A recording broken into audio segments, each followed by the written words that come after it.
I'm here with a little bit different perspective than many here. As most of you know, I am an attorney, so I kind of look at this ordinance with a little bit different eye. But first, one of the things I would like to address, I've heard a number of people tell anecdotal stories about going to wind turbines and not hearing anything, and I'd like to ask Mr. Manning and Mr. Bullock, do wind turbines make noise? You have it right there. And if they didn't, they wouldn't have any problem with a 15 decibel sound limit. The idea that they don't make noise is simply ludicrous. So, now let's go back to looking at the ordinance. The ordinance itself purports to charge a residential impact fee to compensate those people that are impacted who are living within a half-mile of the turbines. Although this is definitely a laudable goal, the mechanism you've chosen to try and compensate your citizens is of questionable legality. Michigan law generally disfavors impact fees. Unless there's a strong correlation between the amount of the fee that's being charged and the cost to administer the regulation, Michigan courts have viewed those as impermissible taxes. In order to have a tax passed by a state or local government, the Headley Amendment requires that it be approved by the voters of that township or state. In this case, your ordinance would not have any such approval, and I believe your residential impact fee is definitely subject to a legal attack.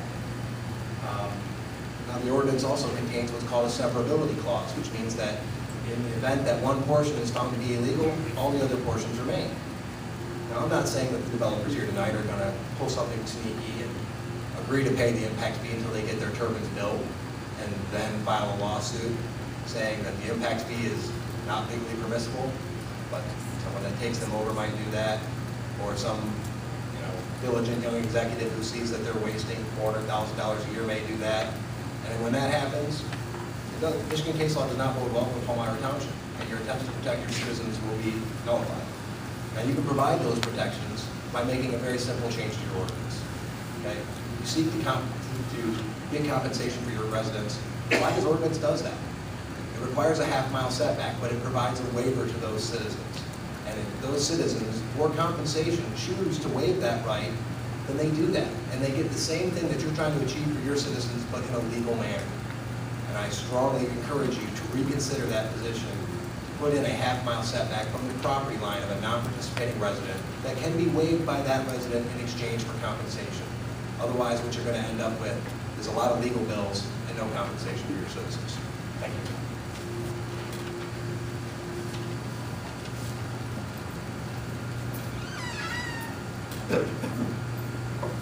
Hello, I'm Barb Wilford, 8640 South County Line Highway in Wright, Michigan, agricultural and residential. First of all, I'd like to say I'm not a radical, I'm wearing a yellow shirt, but I am the wife of a farmer. Not all farmers are for this, not all farmers are against this. My husband's family came over here from Belgium, and he still farms that land. We're now stewards of that land that they purchased when they first came over here. That being said, there's a couple of items that I'd like to address tonight. The gentleman that spoke for the wind turbines said that this is an open process, and from what I've seen, this has not been an open process. They have suppressed information to the public. They quit filing information so that the public would not be informed. So they have not been forthcoming.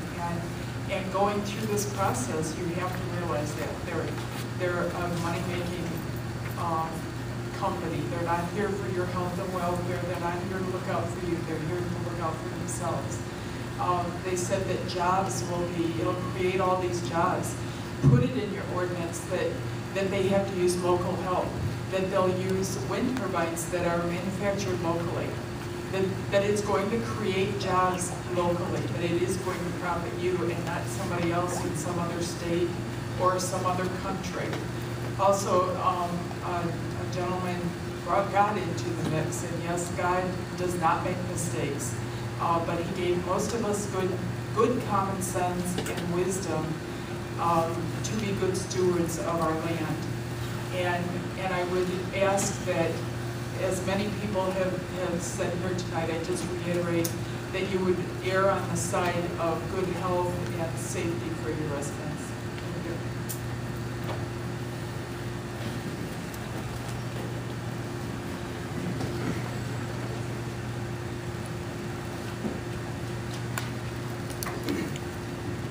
Josh Van Camp, 3883 Fight Road, Jasper, Ogden Township. I guess first thing I want to say tonight, someone brought up a letter earlier tonight, I think it was Jeff Wheeler, that talked about a little girl drawing a picture of a turbine. To clarify a little bit, I brought my daughter to the meeting in Palmyra here a couple of weeks ago. She's been asking me a lot of questions. Why are you gone so much, Dad? You know, why can't you spend more time at home with us right now? And I've tried as best I can to explain to them that their dad's trying to stand up for something that's right, and stand up for the people in their community. As best I can, I've tried to explain to her what, in this case, what money is doing to some of the people in our community. They're willing to look away, or maybe not have the same judgment they would normally reserve, and we know that money does that to people.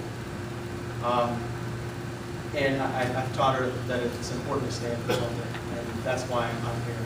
That's why I've been to all these meetings. I'm not going to get a dime out of it, just like people that come out here and talk to you tonight. They're not getting anything out of this. We're spending all kinds of our time and personal money to try to protect it. That's our only interest here. So with that said, the drawing that my daughter had, apparently Mr. Hewlett didn't look quite closely enough. If you would have looked a little bit closer, you would have seen a little bird falling to the ground underneath the turbine with his eyes X'd out. The words written across the soon-to-be second-grade script, they're too big. So with that being said, a couple other things, just real quick to think about. Mark brought up here a moment ago, they made a statement earlier that they've been open throughout this whole process to try to be good community members. Where are the recorded leases? Why are there no recorded leases in Palmyra Township? Why don't the residents of Palmyra Township have the right to know and understand the scope of the project that's going on within their community? They don't got anything to hide. I think it was Mr. Larry Gould that made the statement in Ogden that he regrets ever letting anyone know where they had leased property, because it's better in his opinion apparently to hide that from residents. Quick thing to think about, they talked earlier about the noise level, and they said that it's inappropriate to use yearly averaging for noise levels, but they also say that it's okay to use yearly averaging for shadow flicker. So how is that okay for shadow flicker, but not okay for noise? Is it maybe because it benefits them? And then finally, I'd like to add into the record here, I have a document from Rob Rand that was submitted to the Palmyra Planning Commission that talks about noise and its impacts to communities. It says that experience in New England has proven that noise levels at distances for wind turbines served in rural areas are associated with significant adverse community reactions, widespread complaints, appeals to stop the noise and legal action. When siting large industrial wind turbines in quiet rural areas, lower maximum noise levels in farther distances are recommended to prevent adverse community reaction, protect health and welfare with an adequate margin of safety. Thank you. Thank you.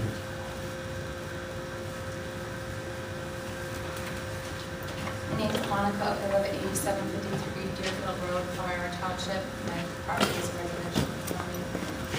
Expanding upon what Ms. Taylor had mentioned, considering the newness of the wind turbine projects in the United States, Europe, which has had thousands and thousands of turbines for many years now, there's increasing documentation, actual documentation, so discredit, that they're beginning to notice some issues too with their turbine projects.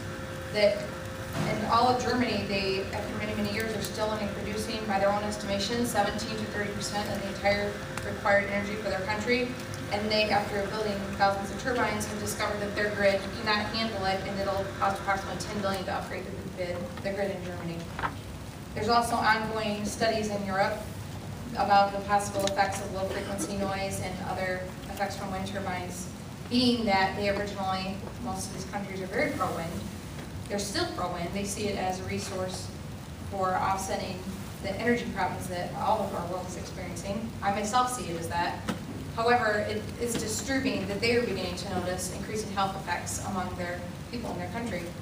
I'm afraid this will be the problem in the United States, that as many things that we've done in this country, we'll eventually think that something that's really good at this point in time may be a problem down the line, but we're just not aware of all the consequences yet. The one question, or one thing that I would really hope that the board would consider would be that what WLNB had recommended of the signal reception, that you institute the more stricter standards for that to guarantee our signals. I primarily rely upon the local TV channels when there's weather emergency broadcasts such as that. Since we're not located within Palmyra City, I can't have sirens out at my house, so that would be detrimental. I think would be a safety concern for our citizens if they're not able to keep a constant television signal in times of crisis or issues like that.